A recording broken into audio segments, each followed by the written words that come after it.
I never imagined that one dinner could change the course of my entire life. It was a Tuesday evening, the kind that usually fades into memory without a trace.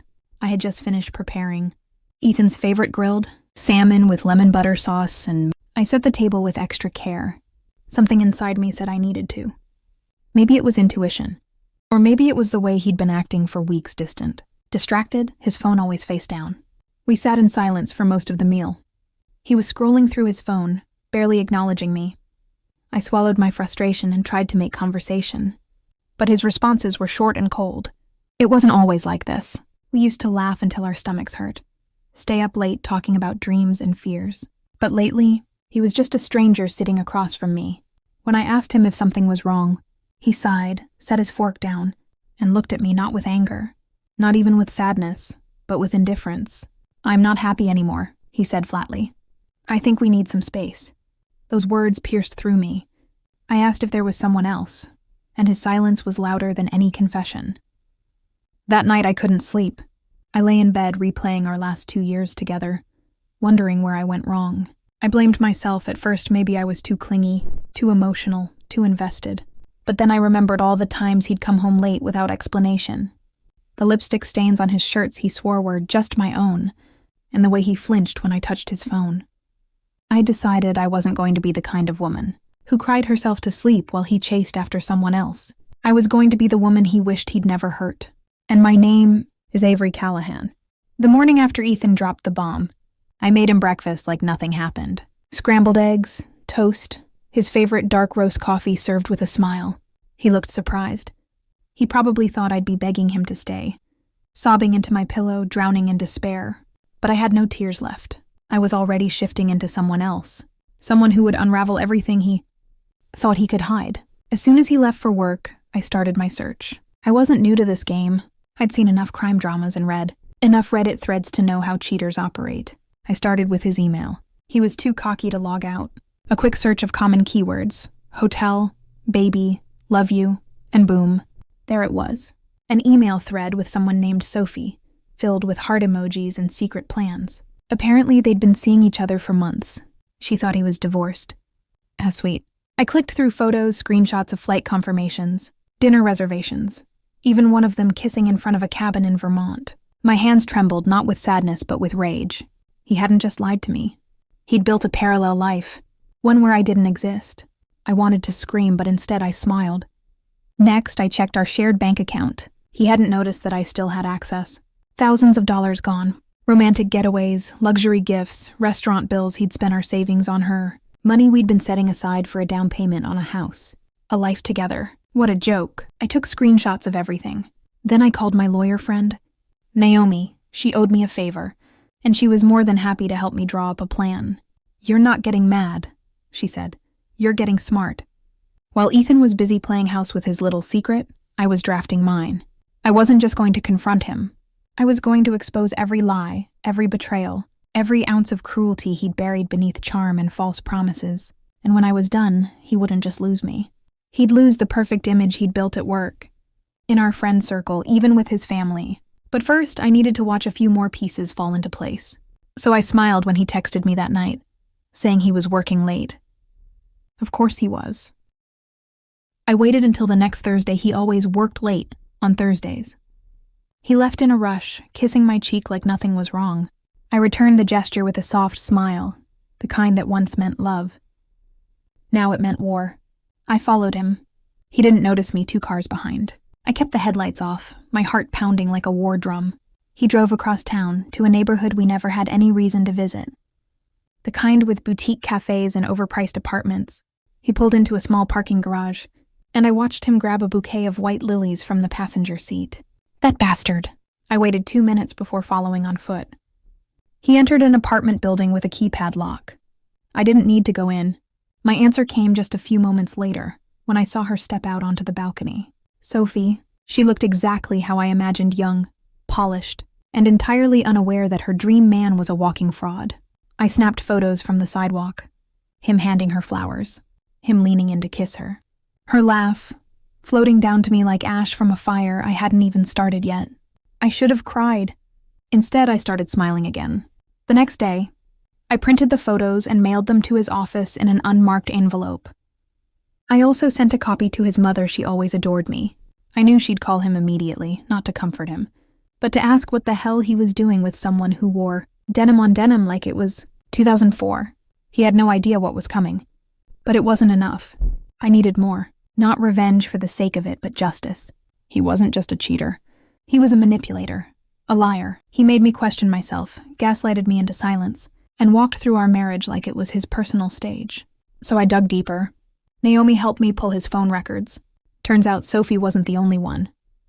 There were others. Late-night calls to numbers saved under fake names. A hotel membership card I found in his glove box. A trail of lies so intricate it could have been a novel, and I was about to write the final chapter. But I wouldn't confront him yet. No, I wanted him to feel safe, like he'd gotten away with it. That's when the cracks begin to show. When they let their guard down, they get careless. And I was waiting with open arms for the perfect moment to strike. The next few weeks were a masterclass in patience. I smiled more, cooked his favorite meals, even wore the perfume he used to compliment. He thought I was healing, moving past my suspicions. I was in a way just not the way he hoped. Every time he looked into my eyes and lied, I memorized it. The way his jaw twitched slightly, the blink that lasted a millisecond too long. He was a terrible actor, and I was done being his passive audience. Naomi and I created a timeline. Names, dates, phone records, emails, receipts. We organized it all, like evidence for a courtroom, even though I didn't plan on going to one. This wasn't about legality. It was about truth, and justice doesn't always need a gavel. I discovered something unexpected. He'd taken out a second credit card under my name. Thousands in charges. Dinners, hotels, jewelry. My stomach turned. Not just at the betrayal, but at the audacity. He used me, financially, emotionally, physically. It wasn't just about Sophie anymore. It was about the years he'd stolen from me. The dreams he buried. The children we never had because the time wasn't right. He was building a separate life while I was busy preserving the ruins of the one we had. I confronted Sophie. Not in anger, but with facts. She looked horrified. She wasn't the villain I'd imagined. She was a pawn, just like me. A woman sold a fairy tale by a man who didn't even bother to change his script. I didn't know, she whispered, her voice trembling. He told me you were dead. That one sentence fractured something inside me permanently. Dead? To erase me so easily, like I was just a plot device in his grand story? No more. That night, I looked at myself in the mirror for a long time. Not searching for answers, just recognizing the woman, who was finally ready to stop surviving and start rewriting the ending.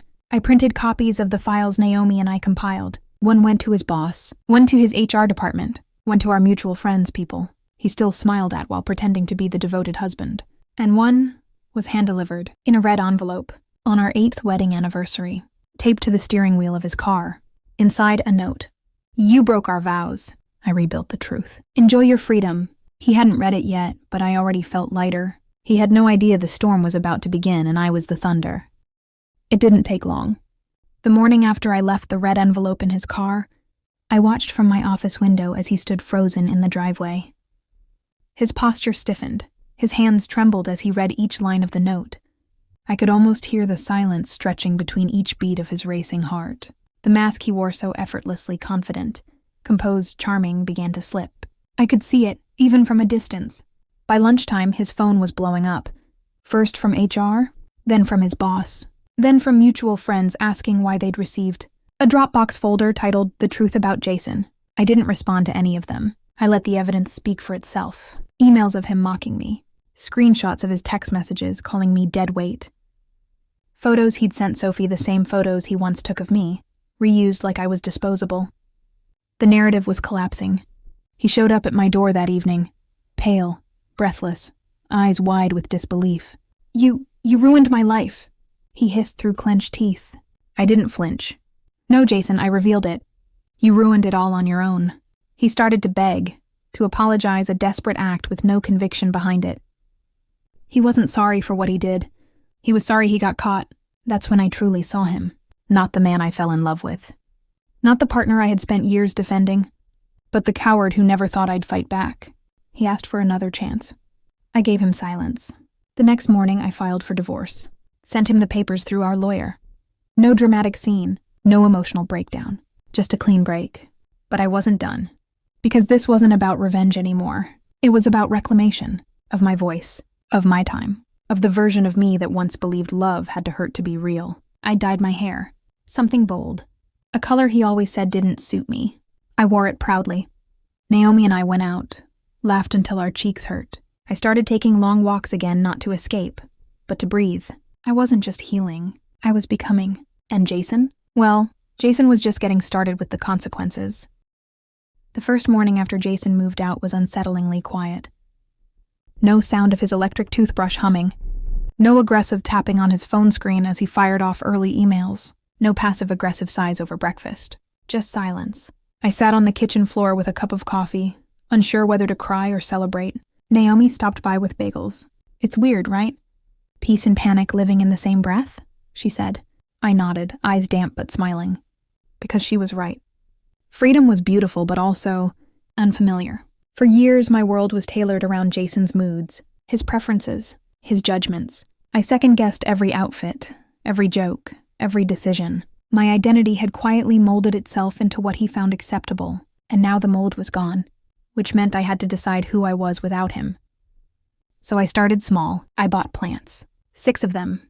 Gave them names like Ophelia and Joan. Jason hated clutter, but I loved how the leaves spilled over the windowsill.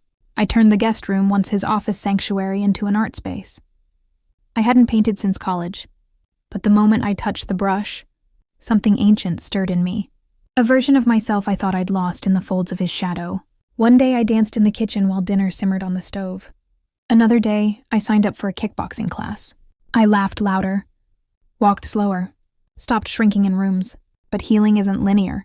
Some nights I still flinched at my reflection, expecting to hear his voice critique my makeup or my weight. Some mornings I reached instinctively for my phone, wondering if he'd texted even though I blocked him weeks ago.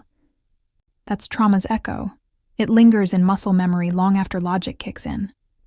Still, I pressed forward, not out of spite, but out of love for myself. And while Jason tried to piece together the shambles of his career and his reputation, I was building something else.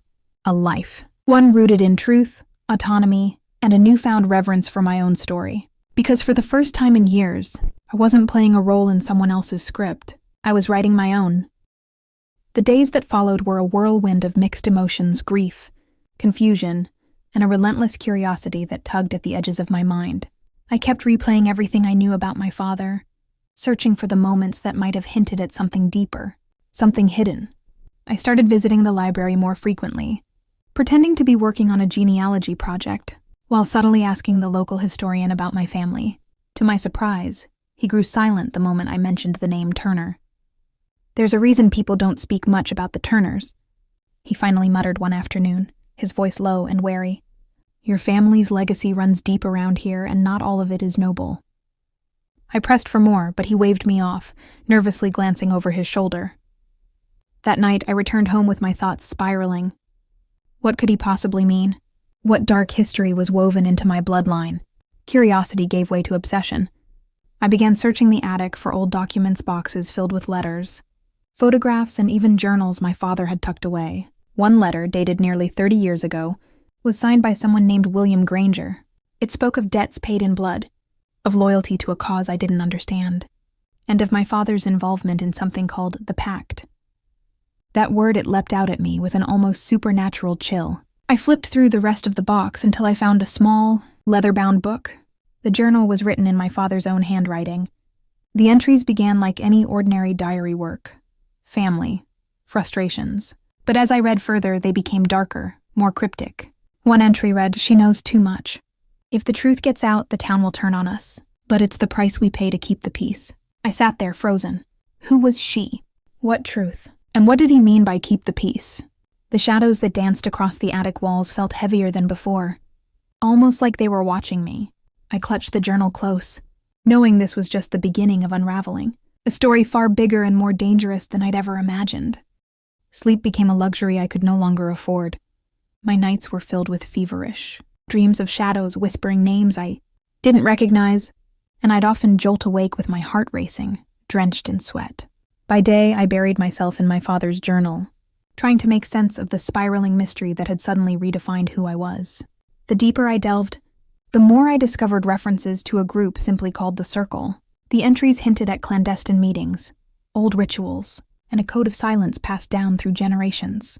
There were pages dedicated to land deeds, lists of family names, all prominent figures in town, including some I'd known my entire life. The mayor, the local pastor, even my former high school principal. All of them were somehow linked.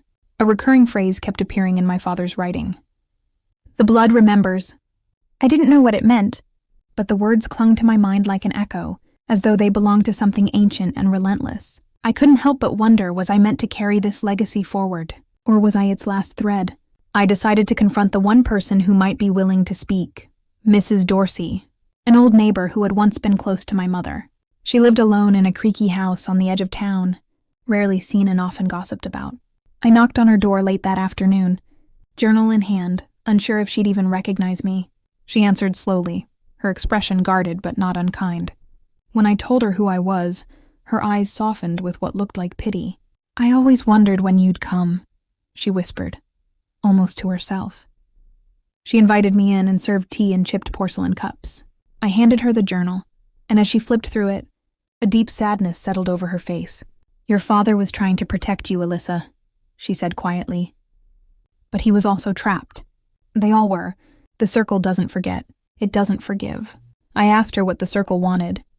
Her reply chilled me to the bone. Control, preservation, and when necessary, sacrifice. I felt my stomach twist. Sacrifice of what? She looked at me for a long moment before replying. "Of the truth. Of innocence. Sometimes even of lives." I left her house as the sun was setting, the sky bathed in a bleeding orange. Everything I thought I knew about my family, about this town, it was cracking wide open. And somewhere at the heart of it, I was standing alone with a journal that now felt like both a map and a warning. The days following my visit to Mrs. Dorsey were cloaked in a strange stillness, as if the world around me had taken a breath and refused to let it out. I barely slept, barely ate, consumed instead by a gnawing need to uncover everything. Every time I flipped through the journal, I saw new patterns, new warnings. Words I had skipped over now pulsed with meaning. My phone rang late one evening. I didn't recognize the number, but something told me to answer. "Alyssa," the voice rasped. "They know you're reading it." I froze. "Who is this?" There was a pause, a sharp breath on the other end. "You're being watched. Don't trust anyone, not even—" The line went dead. I stared at my phone, my hands trembling. My first instinct was to call the number back, but it had already disappeared from my call log.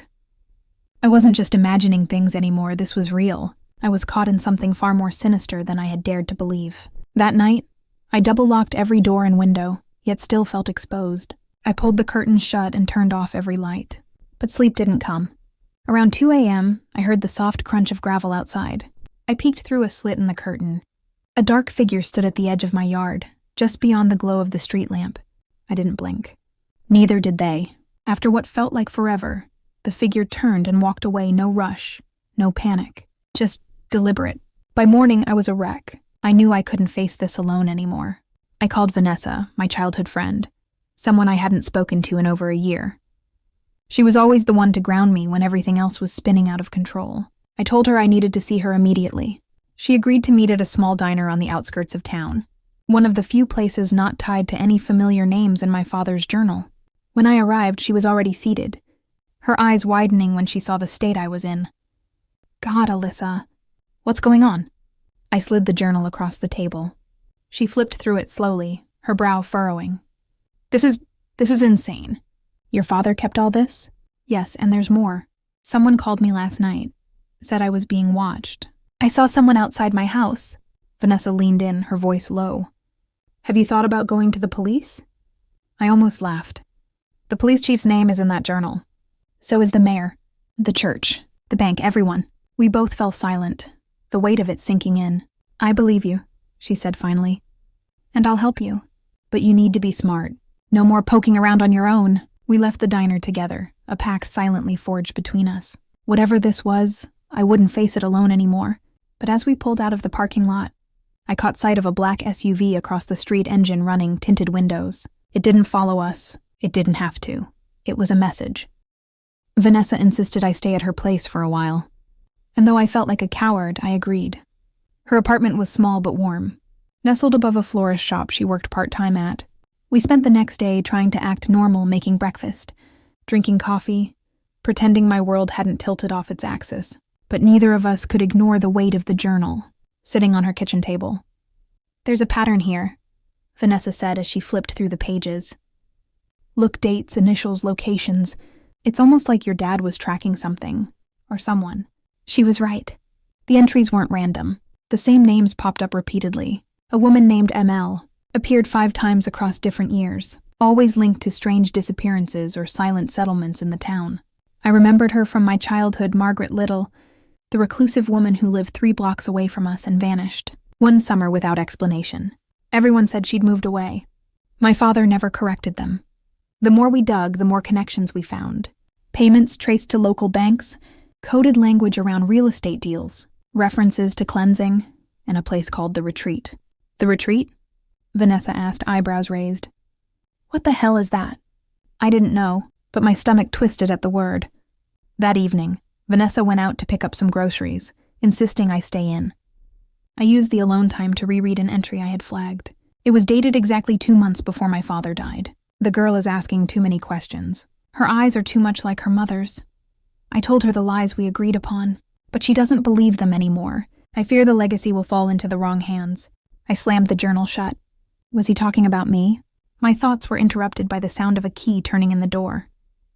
"Vanessa," I called out. No answer. The door creaked open. I grabbed the pepper spray from my bag and crept toward the hallway. Heart pounding. But it was just her arms full of groceries, eyes wide. "Why didn't you answer me?" she asked. "I thought you were someone else." That night we slept fitfully. Every creak of the old apartment made me jump. At one point, I woke to the sound of whispering, but when I checked, Vanessa was sound asleep. The next morning, I opened my phone to find a new email in my inbox. No subject, no sender. Just a single sentence. "You're close, but not close enough." Attached was a photo me and Vanessa sitting in the diner 2 nights ago, taken from outside the window, from across the street, from the SUV. I gasped so loudly that Vanessa came running. I showed her the email, my hands shaking. Her face paled. This isn't just about your dad, Alyssa. This is bigger. Much bigger. We both knew it was time to take the next step. Time to find out what the retreat was, and why my father had spent the last years of his life, writing warnings about it. And somewhere, deep in my gut, I began to feel it. I wasn't just being watched. I was being hunted.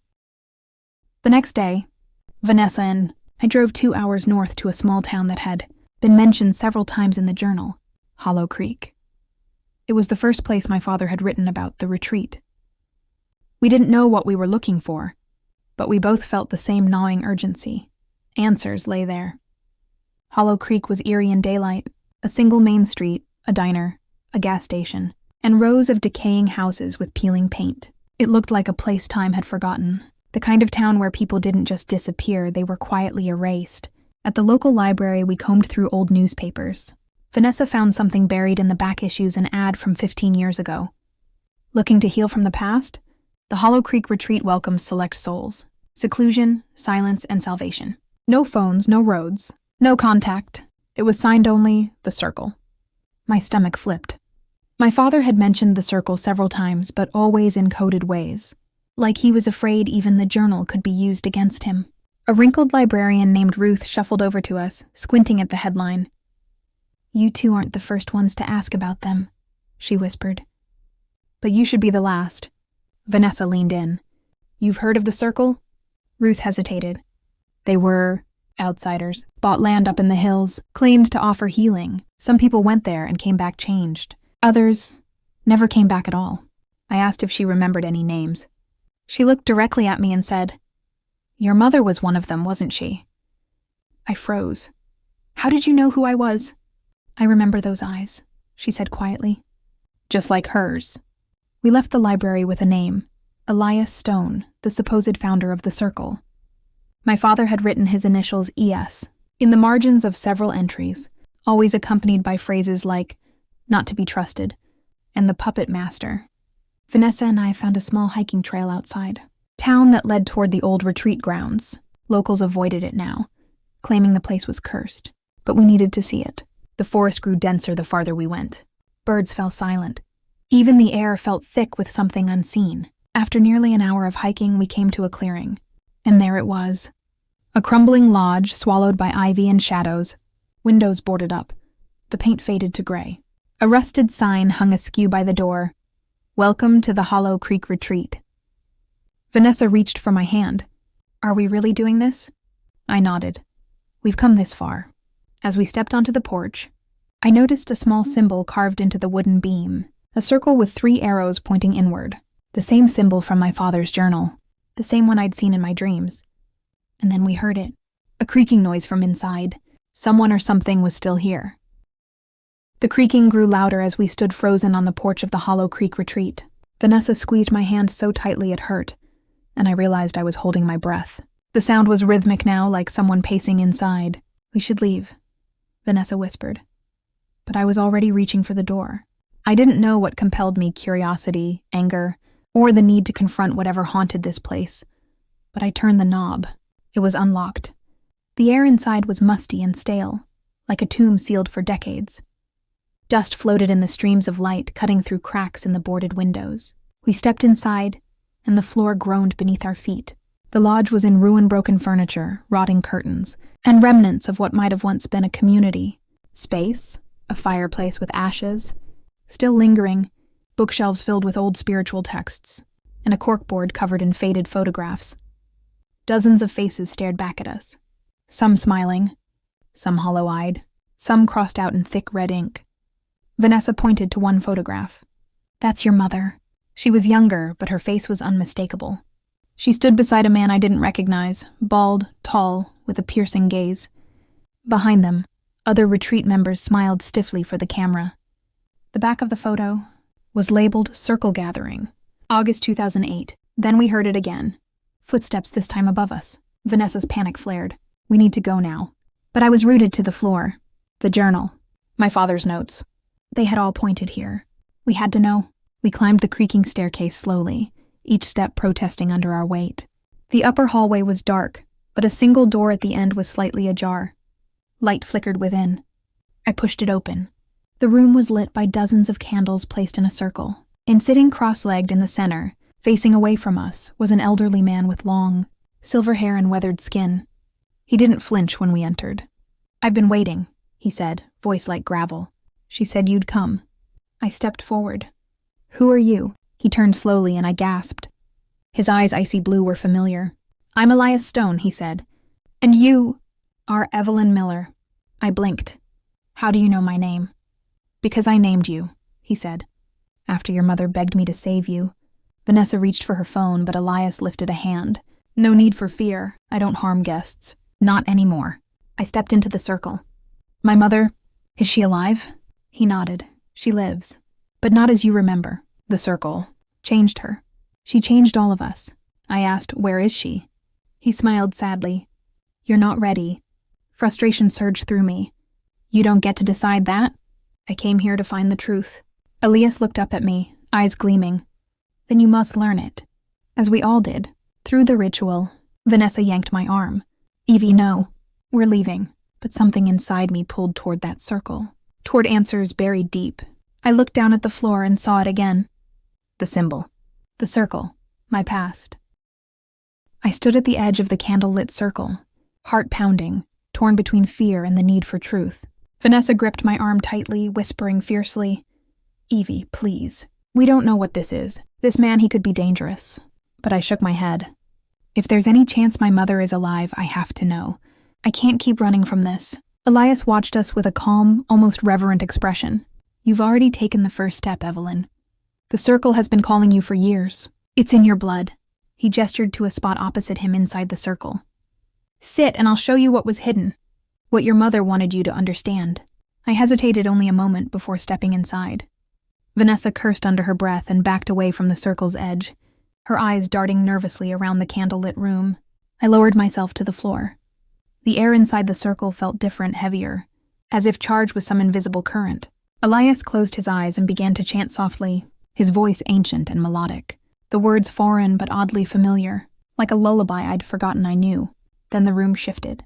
The walls blurred, the air thickened, and suddenly I was no longer in the lodge. I stood in a forest clearing, surrounded by towering pines. The sky above was purple, swirling with stars that pulsed in rhythm with Elias's voice. Before me stood my mother, younger, radiant, eyes filled with tears. "Evie," she whispered, reaching out. I stepped toward her, trembling. "Is it really you?" She nodded. "I'm so sorry. I had no choice. They took you to protect you." "Protect me from what?" "From the truth," she said, voice breaking. "From the darkness that consumed this place. The circle. We began as seekers of peace, of healing. But power poisoned us. Elias, he tried to stop it. But by then it was too late. The stars above flared. The ground trembled. I saw flashes, rituals in the woods. Masked figures chanting. My mother screaming, a baby being taken. Me," I gasped. "They kidnapped me." She nodded. "Your father tried to save you. He ran with you in the night. That's why we were separated." Tears streamed down my cheeks. "Where are you now?" "I'm trapped, Evie. Bound by what I did. I can't return, but you can break the cycle." "How?" She looked toward the trees. "By finishing what we started." The clearing began to fade. Her figure blurred. I reached for her hand, but she slipped through my fingers like mist. Then I was back in the lodge. Vanessa was shaking me. "Evie, say something!" I blinked, my body shaking. Elias still sat across from me, silent. "She's alive," I whispered. "My mother's alive? And she's trapped in this nightmare." Vanessa looked pale. "Evie, what just happened?" I turned to Elias. "Tell me what I have to do." He met my gaze, his voice solemn. "You must return to the place it began. The forest where the circle first gathered. Only there will the truth be freed." My hands trembled as I held the letter from my mother. The envelope had yellowed with time, but her handwriting was unmistakable, elegant, deliberate, and hauntingly familiar. I hesitated for a moment, bracing myself, before unfolding the page. Her words spilled out like a confession. She'd never had the courage to say aloud. She wrote about the lies, the choices she had made, and the guilt that had consumed her every day since. She said she had always known about my father's betrayal and the baby he had with another woman. But the worst part wasn't the affair, it was that she let her anger become my burden. She admitted to emotionally distancing herself from me, not because she didn't love me, but because she saw in me the pieces of a life she couldn't bear to face. The tears came fast and silent. All those years I thought her coldness was about me, that I wasn't enough, that I had done something wrong. But it was never about me. It was her pain, her unhealed wound that had built a wall between us. I sat there for hours, staring at the letter, letting every word sink in. My mother wasn't a villain. She was a broken woman trying to survive a heartbreak that never truly healed. Later that night, I walked out to the porch and looked up at the stars. It was quiet, peaceful. I felt something shift inside me, like the heaviness I had carried for so long was finally being lifted. I whispered into the night, "I forgive you." And in that moment, I wasn't just forgiving her, I was freeing myself.